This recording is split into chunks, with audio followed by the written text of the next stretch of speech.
බලන්න වත්කමක ෂේ ක්‍රමයේ වෙනස් වීම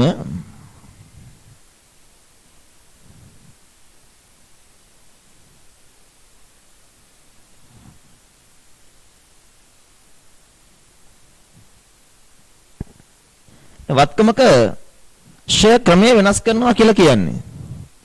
ඒක මුලින්ම දැනගන්න ඕන කතාව තමයි ෂේ ක්‍රමයේ වෙනස් කළොත් වත්කමක ෂේ ක්‍රමයේ වෙනස් වීම කියන්නේ ප්‍රතිපත්තියක වෙනසක්ද නැත්නම් අස්තමෙන්තුවක වෙනසක්ද? මොකද අර දෙන්න තියෙන උත්තරේ? වත්කමක ෂේ ක්‍රමය කියන්නේ ගිණුම් කරන ප්‍රතිපත්තියක්ද ගිණුම් කරන අස්තමෙන්තුවක්ද? අස්තමෙන්තුවක්. අපි ඔක කීප අවස්ථාවකදී කතා කළා. ඔයාලත් එක්ක LKS 8 කතා කරාදීත් අපි කතා කළා නේද? ෂේ ක්‍රමය යනු අස්තමෙන්තුවකි. හොඳට මතක තියාගන්න. විභාගෙල අහලා තියෙනවා. ෂේ ක්‍රමය යනු ගිණුම් කරන අස්තමෙන්තුවකි.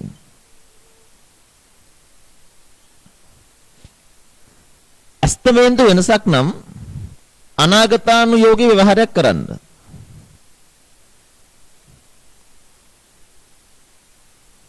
ඒ කියන්නේ අනාගතයට බලපන පරිදි ගලපන්න.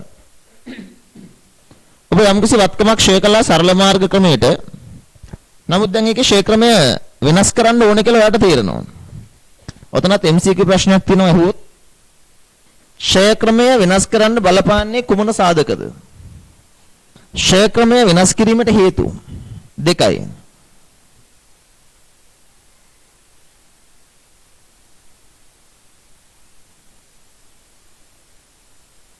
එක වත්කමේ අපේක්ෂිත අනාගත ප්‍රතිලාභ ලැබීමේ රටාව වෙනස් වීම. හෝ අපේක්ෂිත භාවිතය වෙනස් වීම. ෂේ ක්‍රම වෙනස් වෙන්න බලපාන හේතු දෙකයි.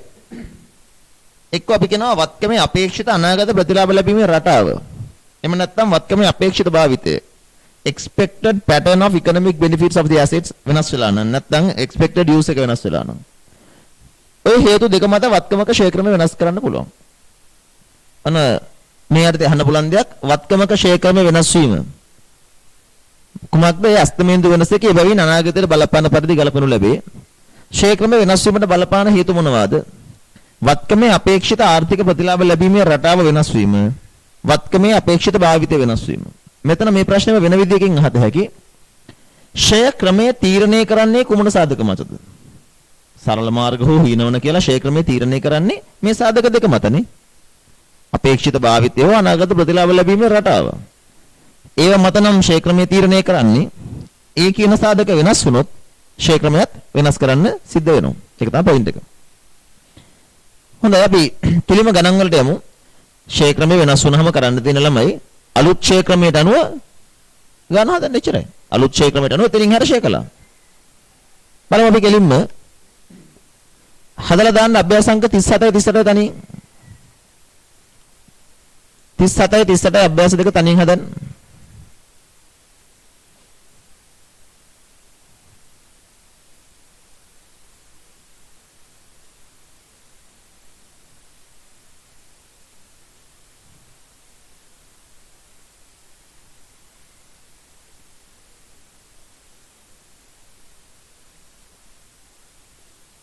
තිස්සට ඉක්මන් කරන්න.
බලමු. බලන්න උත්තර හරිද කියලා.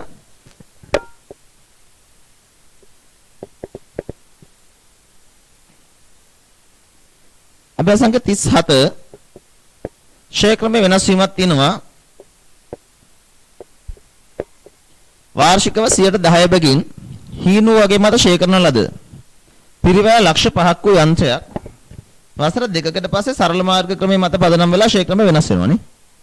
ඒතර බලන්න පළවෙනි අවුරුදු දෙක ලක්ෂ 5ට 10%ක්.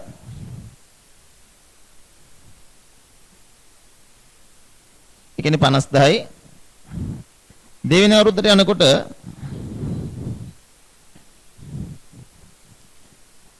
එයාලා ෂේ කරනවා 10%ක් හිනුනේ යන්නේ. ඒ කියන්නේ ලක්ෂ 5න් 50,000 අඩු කළා. එනාගේට බැලුවා 10%ක් 45,000යි. දැන් අපිට කියනවා මෙතනින් එහාට ෂේ ක්‍රමය වෙනස් වුණා නම් හීනවන ක්‍රමයෙන් ඉඳන් සරල මාර්ග ක්‍රමයට තුන්වෙනි අවුරුද්දේ සිර ෂේ කීයද? ලක්ෂ 5ක වත්කම සුන්බුන්නගයක් ගැන සඳහනක් නැහැ. පළවෙනි අවුරුද්දේ 50,000යි දෙවෙනි අවුරුද්දේ 45,000යි කියන්නේ 95,000ක් ෂේ වෙලා. ෂේ වෙලා ඉවරයි 95,000ක්. මේක බෙදන්න ඉතිරි ඵලදායී ජීව කාලේ වසර 8න්. ලක්ෂ 5 ඍණ 95,000 බෙදන්න 8න්. කීය දෙන්නේ?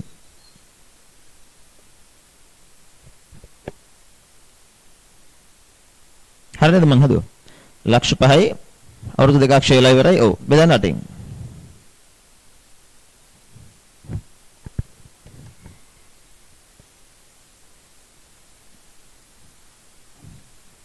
හාර ලක්ෂ 5000 බෙදීමට 50,625 නේ. 50,625.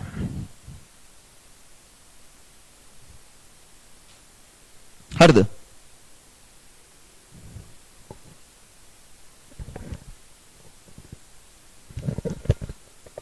පනස්දා 625. යමු ළඟ හදන කෙනෙක් කියන ඉක්මන හදාගන්න 38.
බලමු.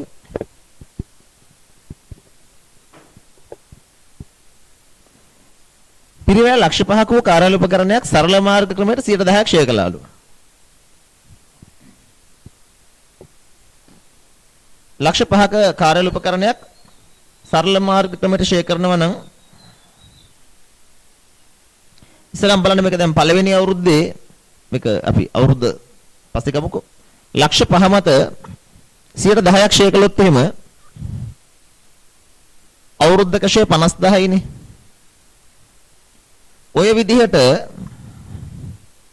අවුරුදු 5ක් ෂේ කළා. අවුරුදු 5කට පස්සේ තමයි ෂේ ක්‍රමය මාරු කරන්නේ. සරල මාර්ග ක්‍රමයට යටතේ වාර්ෂික ෂේ 50,000යි. 6 වෙනි අවුරුද්දේ හා 7 වෙනි අවුරුද්දේ 6 වෙනි අවුරුද්දේ බලනකොට පිරිවැය ඍණ සමුච්චිත ෂේ 50,000 ඒවා 5ක් ෂේ වෙලා ඉවරයි. ඒ කියන්නේ 2,50,000ක්. ඒ එන අගේ මත ෂේ කරන්න 120ක්. ලක්ෂ 5න් 2,50,000ක් ගියාම 2,50,000යි.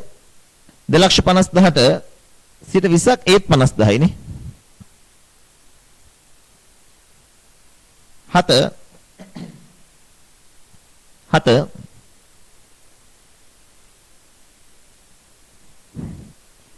වෙනි අවුරුද්දට යනකොට මෙහෙම හිතන්න.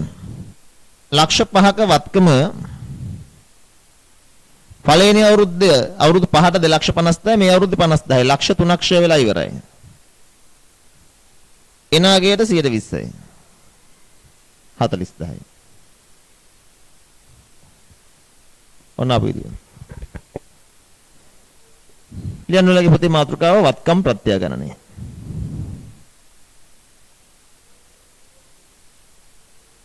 වත්කම් ප්‍රත්‍යාගණනය ප්‍රමිති තියෙන අතිශය වැදගත් කොටසක්.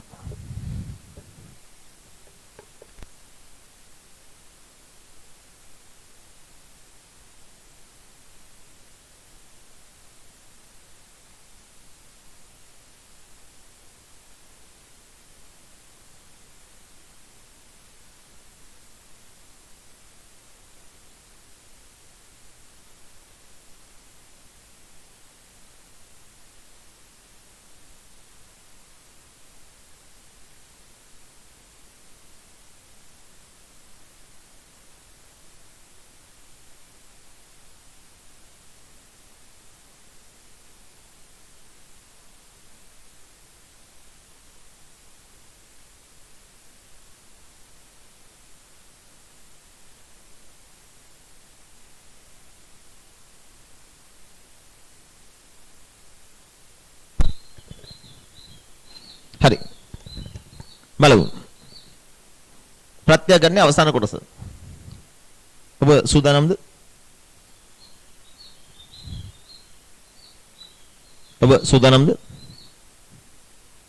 Are you ready?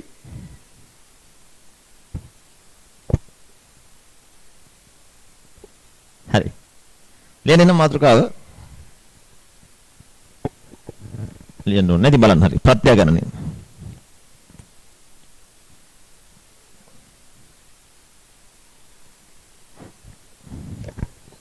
තමයි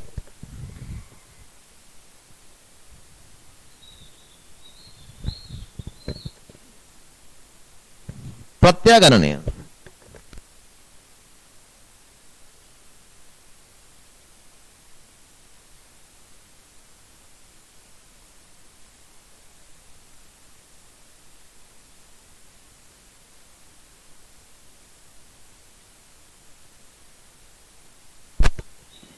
Revaluation. බලන්න ප්‍රත්‍යාගණනය. ප්‍රත්‍යාගණනය කියන්නේ සරලව කිව්වොත් නැවත අගය කිරීම. ව්‍යාපාරයක තියෙන දීපල පිරියත සහ උපකරණ සුදුසුකම්ලත් taksේරුකාරයෙකු ලවා නැවත අගය කරව ගන්නවා. ඒක හැමෝටම කරන්න අයිතියක් නැහැ. ඒක කරන්න සුදුසුකම්ලත් taksේරුකාරයෙක් ඉන්න ඕනේ. qualified assessor කෙනෙක් ඉන්න ඕනේ. valuer කෙනෙක්. අපි valuer කෙනෙකුට කියලා නැවත value කරනවා. කරලා පොත්වල වාර්තාගත වෙච්ච නැති වටිනාකම වැඩි වෙලා නම් වැඩිවීම, අඩු වෙලා නම් අඩුවීම පොත්වල වාර්තා කරන ක්‍රියාවලියට තමයි ප්‍රත්‍යාගණනය කියලා කියන්නේ. මෙන්න මේ වගේ. මේ තියෙන ඉඩම් ගිණුම නම් දැනට ඉඩම් වාර්තා වෙලා තින්නේ ලක්ෂ 5යි පොත්වල. හැබැයි අපි අද බලනකොට මාකට් එකේ මේ ඉඩම වටින්නේ ලක්ෂ 5 නෙවෙයි ලක්ෂ 8ක් වටිනවා. ඉඩමේ අගේ වැඩි වෙලා. වැඩි වෙච්ච ලක්ෂ 3 පොත්වල වාර්තා කරනවා. නැත්නම් වෙලාවට අඩු වෙලා තියෙන්නත් පුළුවන්. ඉඩම් වගේ ඒවා වටිනාකම අඩු වීම ප්‍රායෝගික නැහැ. නමුත් වෙන්න බැරි නෑ. එතකොට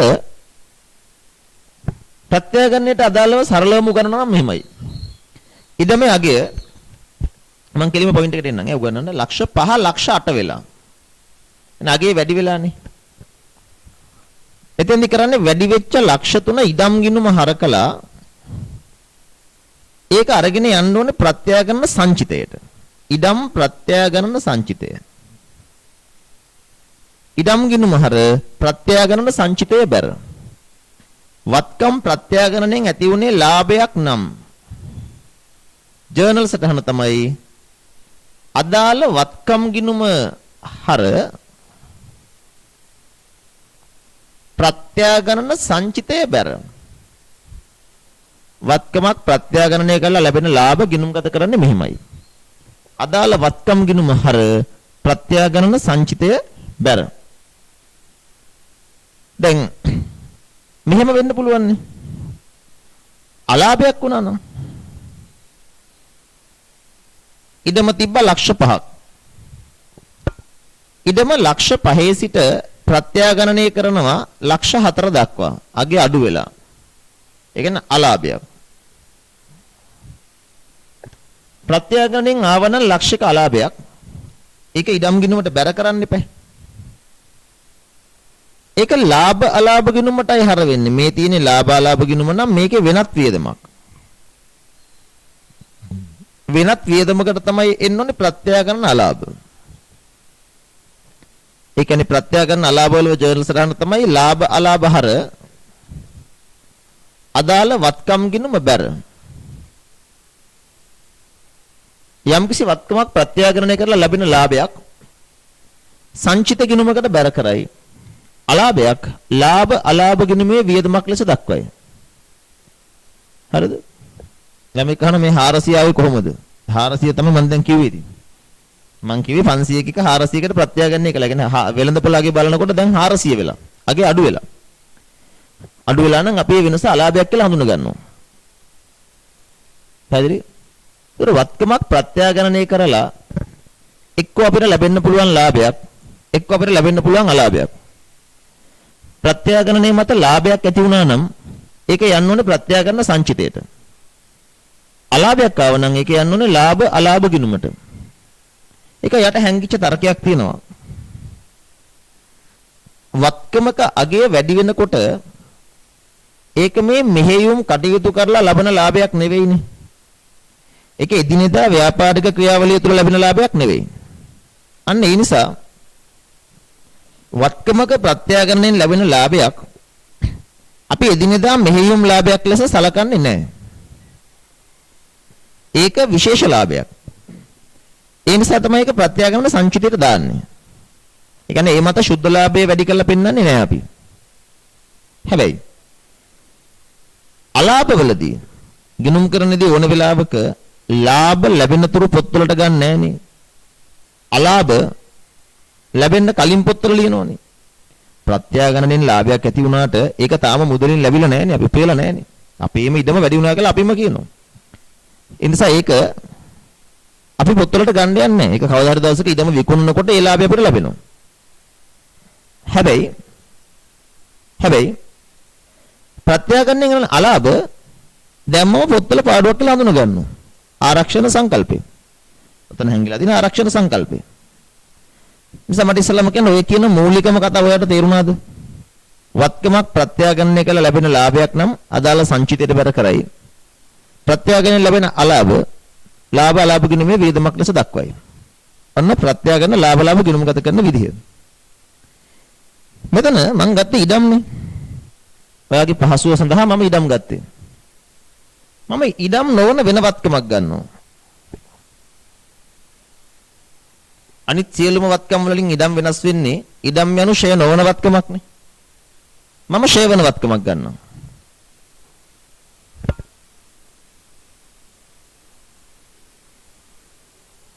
මෙන්න යන්ත්‍ර ගිණුම මෙන්න යන්ත්‍ර ෂය වෙන් කිරීමේ ගිණුම.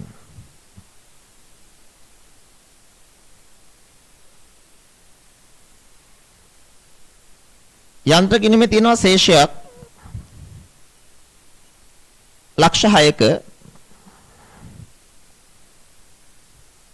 ෂය වෙන් කිරීමක් තියෙනවා ලක්ෂ 2ක. මතක තියාගන්න ෂය වන වත්කමක් ප්‍රත්‍යාගමනය කරනකොට ෂය වෙනවත්කමක් නම් ප්‍රත්‍යාගණනය කරන්නේ ඔයා මුලින්ම මොකද්ද කරන්න ඕනේ? ඊට අදාළ සමුච්චිත ෂය ටික. ෂය වෙන් කිරීමේ ගිණුම හරකලා අදාළ වත්කම් ගිණුමට බැර කළා. ෂය වෙනවත්කමක් නම් මුලින්ම සමුච්චිත ෂය කැන්සල් කරන්න. කියන්නේ වත්කමේ ඇත්ත අගය කියන්නේ සුද්ධ අගය, ධාරණ අගය. එතෙන්දී යන්ත්‍ර ගිණුමට බැර කළා ෂය වෙන් කිරීම කියලා.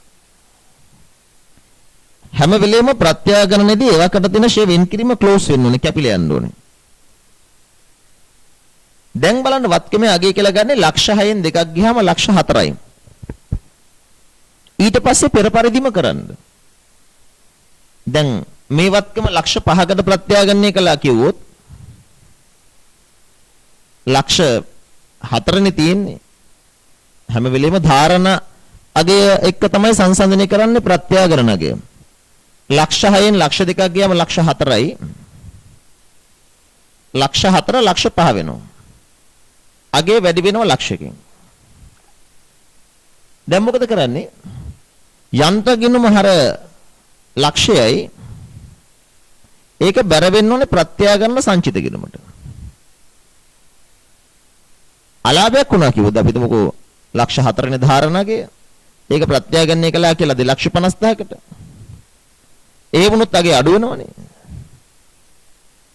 ඒ වුණොත් ඉස්සෙල්ලා වගේම ලාභ ගිණුම හර යන්ත්‍ර ගිණුම බැර කළා. ඒතර ෂය වෙනවත්කමක් නම් ප්‍රත්‍යාගණනයට කලින් අනිවාර්යයෙන්ම ඔයා මොකද කරන්න ඕනේ? ඊට අදාළ ෂය වෙන් කිරීම. ඒ කියන්නේ සමුච්චිත ෂය ටික ෂය වෙන් කිරීමේ ගිණුම හර අදාළ වත්කම ගිණුමට බැර කරලා ඉන්න ඕනේ. ඊට පස්සේ තමයි ප්‍රත්‍යාගණනය කරන්නේ. ඒ නිසා මතක තියාගන්න ඉඩමක් ප්‍රත්‍යාගණනය කරන්න කිව්වොත් එකපාරින්ම පුළුවන් ඉඩම් ගිණුමට ලාභය නම් හරකලා සංචිතයට බැර කළා. අලාභය නම් ඉඩම් ගිණුමට බැර කළා, ලාභ ගිණුමට හරකලා. ෂය නොවනවත්කමක් ප්‍රත්‍යාගණනය කරනවා නම් මොකද කරන්නේ? ඒක ප්‍රත්‍යාගණනය කරනකොට ෂය වෙනවත්කමක් නම් සමුච්චිත ෂය ටික ෂය වෙන් කිරීමේ ගිණුමෙන් වත්කම් ගිණුමට මාරු කළා. ඊට පස්සේ සුද්ධාගයත් එක්ක සංසන්දනය කළා.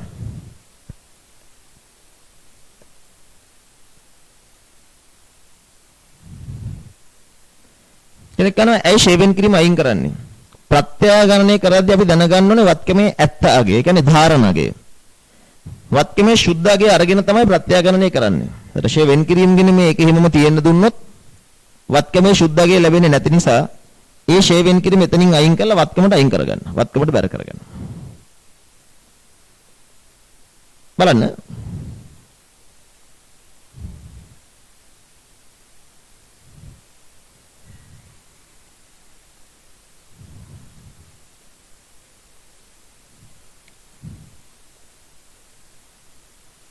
වත්කම් ප්‍රත්‍යාගණනය.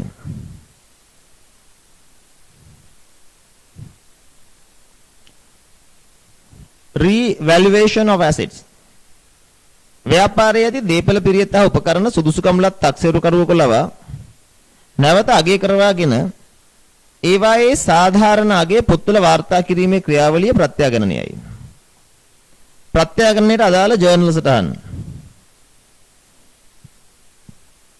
වත්කමට අදාළව මිලට ගත දිනේ සිට ප්‍රත්‍යාගණනය කරන දිනේ තෙක් සමුච්චිත ෂය වීම ෂය වෙන් කිරීමේ ගිණුමෙන් අදාළ වත්කම් ගිණුමට මාරු කරන්න. එලා තියෙන ෂය වෙන් කිරීමේ ගිණුම හර අදාළ වත්කම් ගිණුම බැර.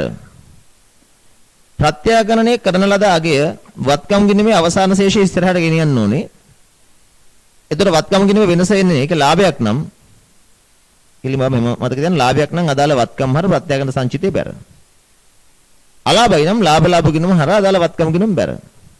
උඩින් කියන්නේ ප්‍රත්‍යාගණනය කරන ලද අගය තමයි වත්කමේ අවසාන ශේෂයට එන්න ඕනනේ. ඔන්න වටේ ශේෂය දාගෙන වෙනස ගන්න පුළුවන් කියන එක කියන්නේ.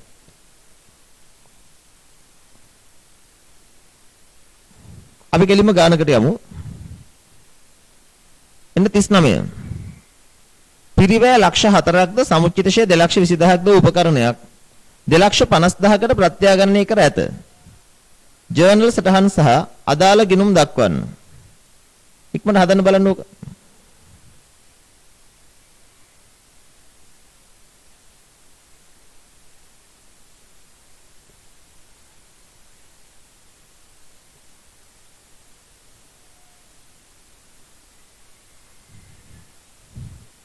මේ මූල්‍ය ප්‍රකාශයත් එක්ක සම්බන්ධ වෙන විදිහ මම වෙනම කරන්න බය වෙන්න එපා.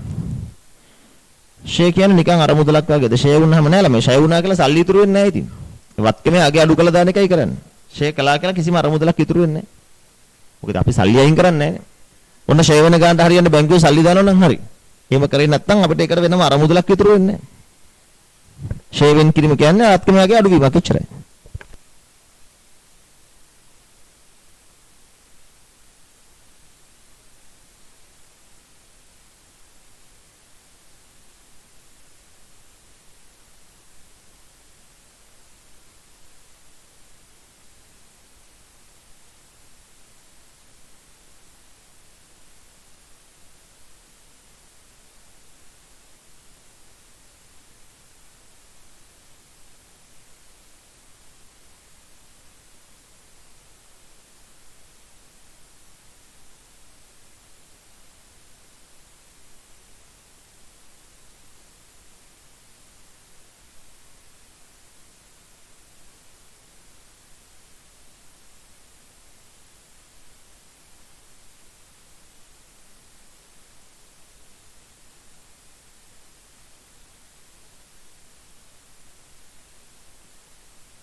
එහෙම කරන ෂේ වෙන් කිරීමේදී මුදල් වෙන් කිරීමක් වෙනවද නැහනේ.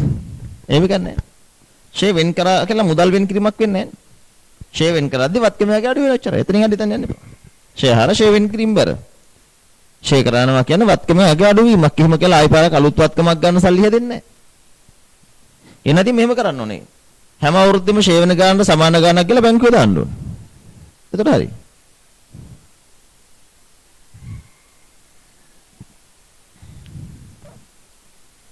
ලාභය අඩු කරන්නේ අපරාධ නෙමෙයි ෂේ වෙන් කරනවා කියලා කියන ළමයෝ මේ ෂේ කරන්න ගැළපුම් සංකල්පයට අනුව වත්කම අරගන්න වෙලාවේ වත්කමක් වුණාට කොටස් වශයෙන් එක ගෙවිලා ඉවරලා යනවා. ගන්න වෙලාවේ ලාභයෙන් අඩු කරන්නේ නැහැ. පාවිච්චියේදී ලාභය අඩු වෙනවා එච්චරයි. ඔයාලා කියන අහන වගේ ප්‍රශ්නයක් ඉස්සර අපි කතා කරනවා මේ ඉස්සර කෙනෙක් ඕනම් කරන්න පුළුවන් නිධන් අර මුදල් ෂේ ක්‍රමය කියලා සින්කින් ෆන්ඩ් මෙතඩ් කියලා එකක් කරනවා. ෂේ කරන ගානට සමාන ගානක් අපි අර මුදලකට අයින් කරලා තියා ගන්නවා. කියන්නේ මුදල් අයින් කරනවා. අර මුදලක් විතර සලකනවා. වත්කමක් ගන්න ඕන එකන සල්ලි හදනවා. ඒ වෙච්චර වැදගත් නෑ ගොම් පාට ඈ. හරි.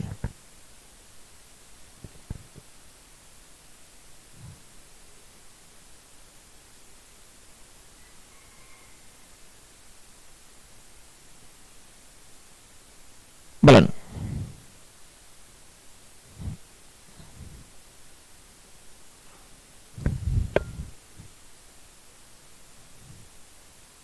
ලක්ෂ 4ක වත්කමක් තියෙනවා පිරිවැය.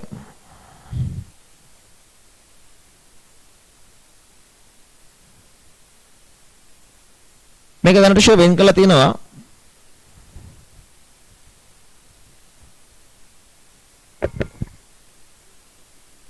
දෙලක්ෂ 20000ක්.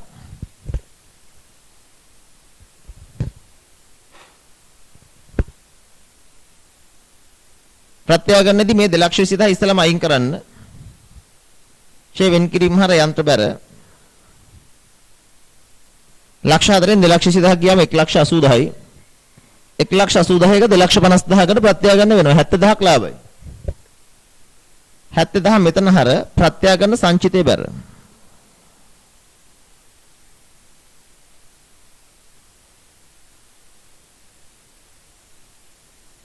යන්ත්‍රහර ප්‍රත්‍යක්ෂ සංචිතේ බැර.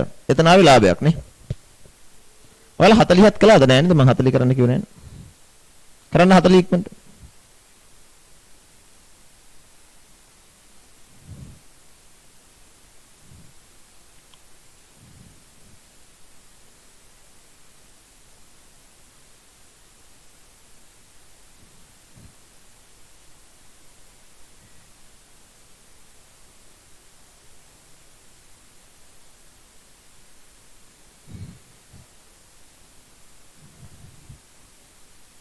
ඉක්මන් කරන්න.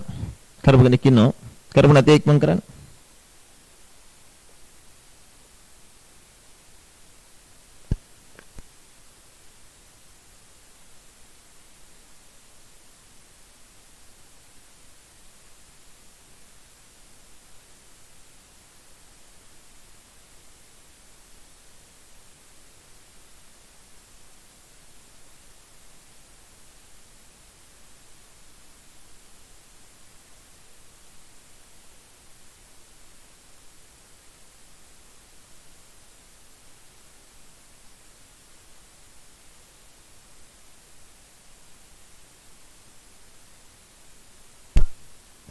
accounting අමාරුයි කියලා හිතුවට දැන් නම් ඒ එකක් වගේ.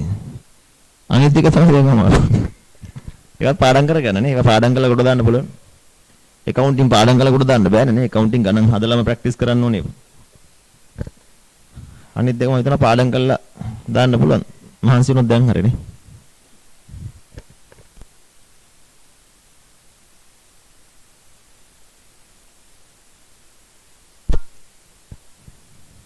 නිකම් සවුලන්නේ නැහැ. සතුටු එහෙම කියද්දි ඔයාලා. උගන්නපු එකේ ගුණයක් තියෙනවා කියලා හිතෙනවා නේ. හරි. ඒක සිලබස් එක තේරෙනකොට ඔයාට ඊට වඩා කොන්ෆිඩන්ට්. දැන් අපි පේපර්ස් කරන්න ගත්තාම ෆුල් පේපර්ස්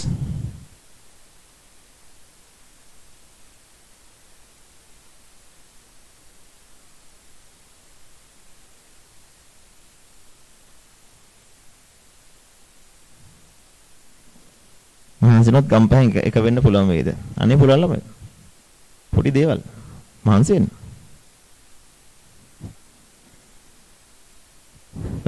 ඔයාලට පේපර්ස් ටිකක් කරනකොට තව මේක වදිනවා. දැන් අපි මේක සිලබස් එක ඉවරයිනේ දැන්. නේ? තව පොඩි කැලේ තියෙන්නේ.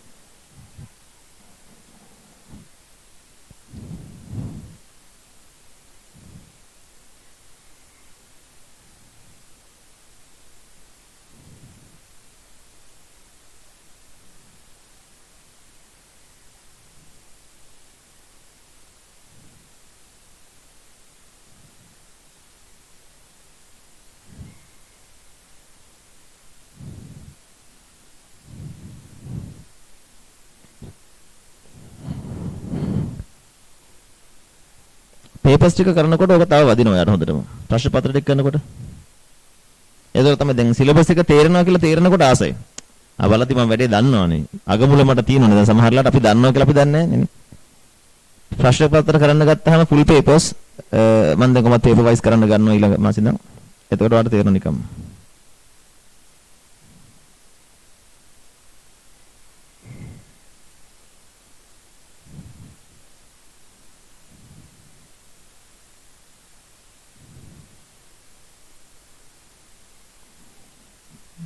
වලට ආසයි නම් රෑන්ක් එකකට මහන්සි වෙන්න වැඩ කරන්න ගොඩ දාන්න පුළුවන්. කොළඹ ගම්පහ හරි මෙතන වෙන පළාතට ළමයි හරි එහෙම ප්‍රශ්නයක් නැහැ. තමන් බෙස්ට් ගන්න 100 ටාගට් එක තියාගන්න. ඒක තමයි රෑන්ක් එකක් ගන්න පාර. ලකුණු 100ම ගන්නවා කියන තැන ඉඳන් තමයි රෑන්ක් එකකට වැඩ කරන්නේ. මම ලකුණු 100ම ගන්නවා. එතකොට 100ම ගන්න බැරි වුණත් ඕනේ කරන ලකුණු ප්‍රමාණය ඔයාලට හැදෙනවා. ඒ නිසා එතෙන්දී රෑන්ක් එකක් ගන්න ප්ලෑන් කරන ළමයෙකුට කිසිම වරදක් තියාගන්න බෑ. මගේ ටාගට් එක දිස්ත්‍රික් රෑන්ක් එකක් ගන්න එක නම් මම සිලබස් එක 100% කරනවා. ඒ කියන්නේ මෙතෙන්දි මට හැම එකකින්ම කොහොම දුන්නත් මම පේපර්ස් කරනකොට මගේ ටාගට් එක 100% MCQ 50න් 50යි. ඒක තමයි ටාගට් එක. මොකුත් නැහැ කවුන්ටිං වලට ඒකක් තිබ්බොත් ඇති. කවුද අපේ දුලින එහෙම කියලා හරියන්නේ නැහැ. දැන් අපි දැක්ක දුලින අභියෝග බාරගත්ත ළමෙක් 800 ගානම කරලි ඉවරලා කටුවට සහිතව එවලා තිබ්බ. මං හරි සතුටුයි ඒ ගැන. මම අප්‍රීෂিয়েට් කරන්න තමයි ගෲප්ස් වලට දැම්මේ. එයා දැන් ඔයා කියනවා ඔයාගේ යාළුවෝ ටිකත් වැඩි පටන් අරගත්තා කියලා. ඔන්න ඕක තමයි ට්‍රෙන්ඩ් එක කියන්නේ. ඔය වගේ එක රැල්ලක් හැදුනොත් ඔයාලා වැඩ කරනවා. ඒ රැල්ලට තමයි ඔයාලගේ ඇඟේ හැදෙන්න ඕනේ.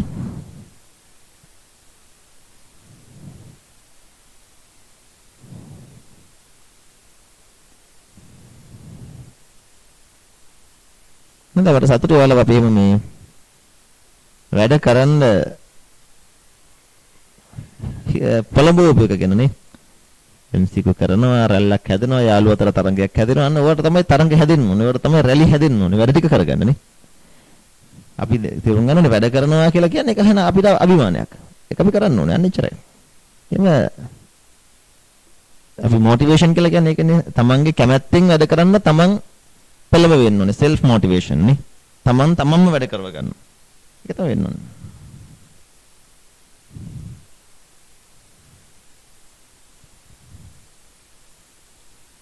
හරි.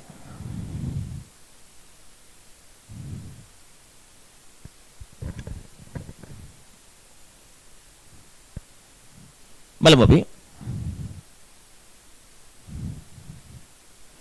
මම කියන දේ හිතන්නේ දෙනකොට MCQ එකේ කරපු ප්‍රමාණය වැඩි වෙන පාටක් තියෙන සතුටුයි මට. ගොඩ කට්ටිය කියනවා ඒ ගැන නේ.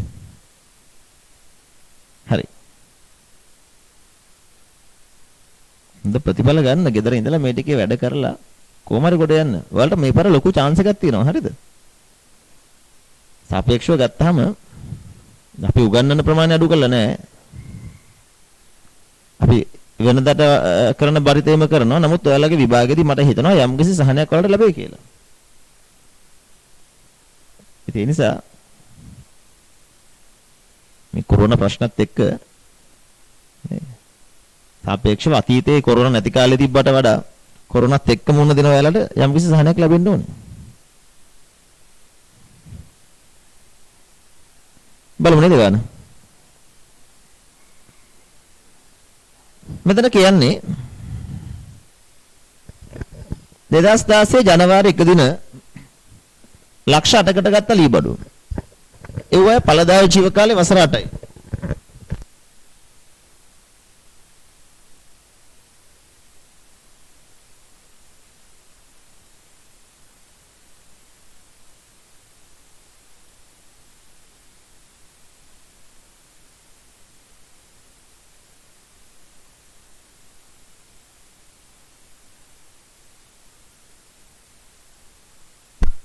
එතන ලීබඩු තියෙනවා ලක්ෂ 8කට අරගත් එකක්.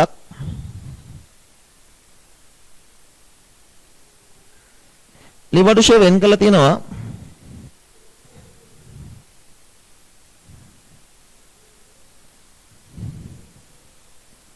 අපිට හදන්න වෙනවා කියන්නේ ලීබඩු අරගත්තේ ලක්ෂ 8යි. එතන මේ ලීබඩු ප්‍රත්‍යාගණනයට පෙර ෂේ කරන්නේ මෙහෙමයි. ලක්ෂ 8කට ගත්ත ලීබඩු වගේක් තියෙනවා. ඵලදායී ජීව කාලේ වසර 8යි. ඒතර අවුරුද්දක ෂේ ලක්ෂය. 16 17 18 කියන අවුරුදු තුන ඉවරයි. මේක අවුරුදු 3ක් ගත වෙලා ලක්ෂයව 3ක් ලක්ෂ 3ක් ෂේ වෙලා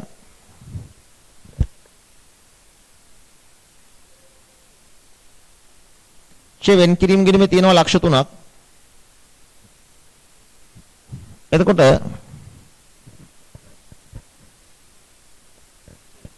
ලක්ෂ 8කට ගත්ත ලීබඩු වල ඵලදායී ජීව කාලය වසර 8යි. එම ලීබඩු 2019 ජනවාරියේ ලක්ෂ 4කට ප්‍රත්‍යාගණනය කළා.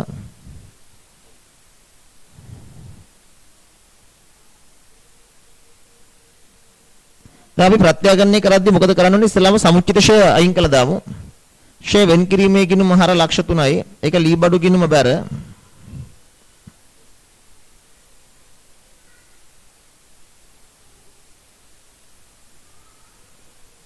right එතකොට ලක්ෂකින් අගේ වැඩි වෙනවා. ලක්ෂකින් අගේ අඩු වෙනවනේ. අපි මේක මේ අර ඉස්සලා මම කියලා තිබේ මේක පහසුයි කරන්නේ මේකේ ප්‍රත්‍යාගන්න අගේ ගේන්න ශේෂ පාගේ ඊගේ කියලා ඉස්සරහට. ලක්ෂ 4කට තමයි ප්‍රත්‍යාගන්න වෙන්නේ.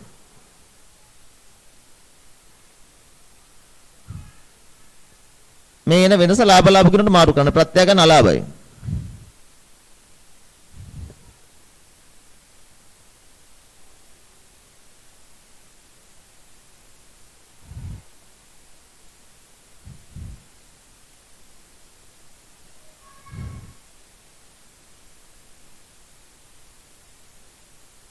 ප්‍රත්‍යාගන්න අලාභය 400.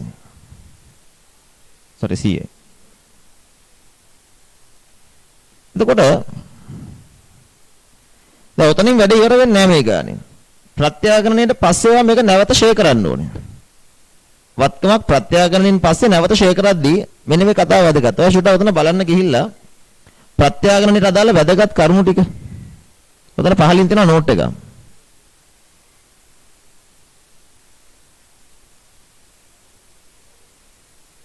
බලන්න.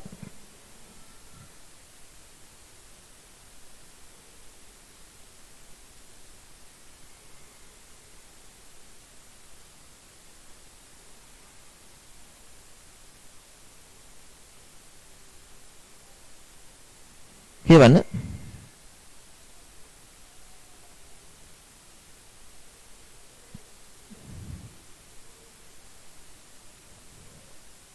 ප්‍රත්‍යාගණනයට අදාළ වැදගත් කරුණු. ප්‍රත්‍යාගණනයේදී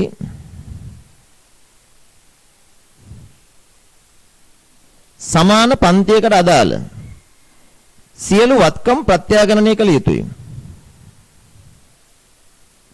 ඒ කියන්නේ මෙහෙමයි. ඔළුවේ තියාගන්න වැදගත් කතාවක්.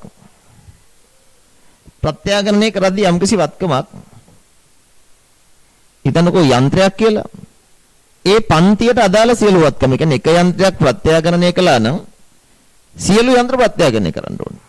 හැබැයි යන්ත්‍ර ප්‍රත්‍යාගණනය කරලා ඉඩම් ප්‍රත්‍යාගණනය නොකර ඉන්න පුළුවන්. ප්‍රත්‍යාගණනයේදී සමාන පන්තියකට අදාළ සියලු වත්කම් ප්‍රත්‍යාගණනය කරන්න ඕනේ. පැහැදිලිද?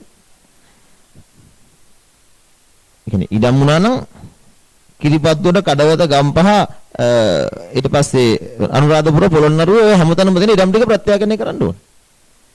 නැත්තම් අපේ මිනිස්සු අගේ වැඩි වෙච්ච ටික ප්‍රත්‍යාගණනය කළා අගේ අඩු වෙච්ච ප්‍රත්‍යාගණනය නොකර ඉඳිනේ. ඒ නිසා තමයි එහෙම රූල්ස් මේවා තියෙන්නේ. ඒත් එක්ක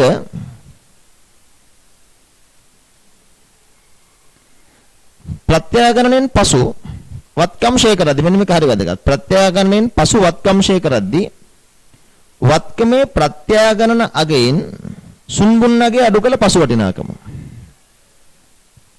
ඒ ඒ කියන්නේ ෂේ කළ හැකියාව කියන්නේ. ප්‍රත්‍යා ගන්නා කියන සුන්මුන්නාගේ කියන්නේ ෂේ කළ හැකියාව කියන්නේ. ඉතිරි ඵලදායී ජීව කාලය පුරා බෙදාහරින්න එච්චරයි. ඉතිරි ෂේ කළ හැකියාවගේ ඉතිරි ඵලදායී ජීව කාලය පුරා. මෙතන සමුච්චිත ෂයක් නැහැ නේ අත්‍තරම. මෙතනත් සූත්‍රයේ ඉතිරි ෂේ කළ හැකියාවගේ බෙදීම ඉතිරි ඵලදායී ජීව කාලය. නමුත් එතෙන්දී පිරිවා වෙනකොට ප්‍රත්‍යා ගන්නාගේ රින සුන්මුන්නාගේ වෙනවා. ඒත් එක්ක මේක දැනට සමුච්චිත ෂයක් නැහැ. මොකද මේ වත්කම ප්‍රත්‍යාගන්නේ කරන දවසේ අපි සමුච්චිත ෂය අවලංගු කරනවානේ. ඒතර සමුච්චිත ෂයක් නැහැ. එතෙන්දී බලන්න. දැන් මේ ඉන්න උදාහරණයට ආවහම පොඩ්ඩක් මම මෙතන මේ අන්තිම පොයින්ට් එක මම කියන පොඩ්ඩක් තියන්න මේක තමයි වැදගත්ම කෑල්ල. ඒක තමයි හොඳටම කරන්න ඕන කෑල්ල. ඒක පළවෙනි ප්‍රත්‍යාගන්නේ නෙවෙයි ඒක දෙවෙනි ප්‍රත්‍යාගන්නේ. ඒක සබ්සික්වෙන්ට් රිවැලුවේෂන් එක අපි කතා කරමු පස්සේ. දැන් මෙතන බලන්න අපි මේ කතා කර හිතපු උදාහරණේ 19 ජනවාරි 1 තමයි ප්‍රත්‍යාගන්නේ සිද්ධ වුනේ. දැන් මේ ගානේ හැටියට මේ ප්‍රත්‍යාගරණය සිද්ධ වෙන්නේ 2019 ජනවාරි 1. නමුත් මේ 19 දෙසැම්බර් 31කින් ඉවරන අවුරුද්දක් තියෙනවා. මේ අවුරුද්දට ගාන අපි දැන් හදන්න ඕනේ. ඒ කියන්නේ ප්‍රත්‍යාගරණය කළාට පස්සෙත් අවුරුද්දක් ගත වෙලා. ඒ අනුව ප්‍රත්‍යාගරණයට පසු ෂේ හොයන්න.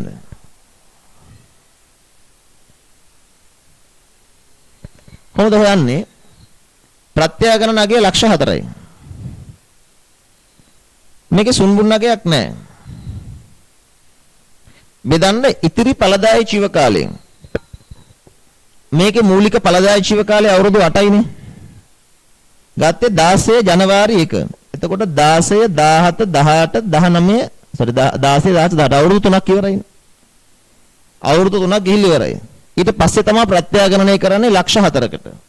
ඉතුරු ඵලදායී ජීව කාලය අවුරුදු 5යිනේ බෙදන්න 5න්. ප්‍රත්‍යාගණනෙන් පසු ෂේ 80000යි. අවුරුද්දකට 80000ක් ෂේ වෙනවා ප්‍රත්‍යාගණනෙන් පස්සේ. ෂේ හර ෂේ වෙන කිරීමේ ගිණුම බැර. මේකට 80ක් එන්න ඕනේ. මම මේක පොදුවේ වියදමක් කියලා ගත්තොත් එහෙම ෂේ 80යි. මේ 80 තමයි ප්‍රත්‍යාගණනයට පස්සේ ආපු ෂේ 80 නේ. ඒතර ෂේ වෙන් කිරීමේ ගිණුමේ ප්‍රත්‍යාගණනයට පස්සේ එනවා සමුච්චිත ෂයක් කීයකද 80ක. 380න් මෙතන 300 අඩු වෙලානේ තියෙන්නේ. මූල්‍ය තත්ත්ව ප්‍රකාශයට ආවොත් එහෙම සාමාන්‍යයෙන් අපි සමාගම් නම් වෙනම සටහනකට මේක පෙන්නන්නේ මම නිකන් ඔයාගේ දැනුමට පෙන්නන්නම්.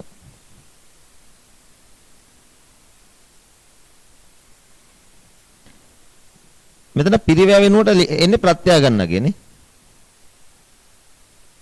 සමුච්චිත ෂේ සුද්ධාගය. දැන් මේකේන ලී බඩු වල ප්‍රත්‍යාගණනගය 400යි.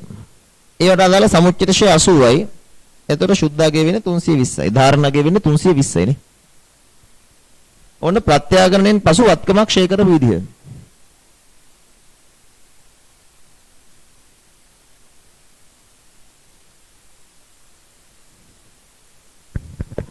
right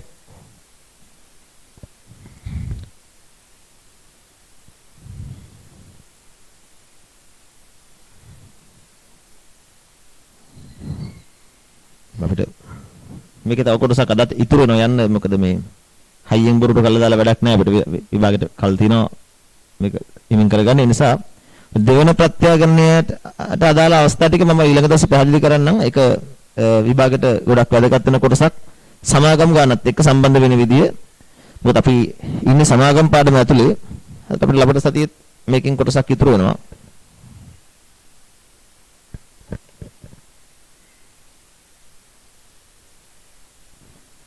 අපි නවතනින් හට අනිදාසේ සාකච්ඡා කරමු. හැමෝටම අයබෝන්.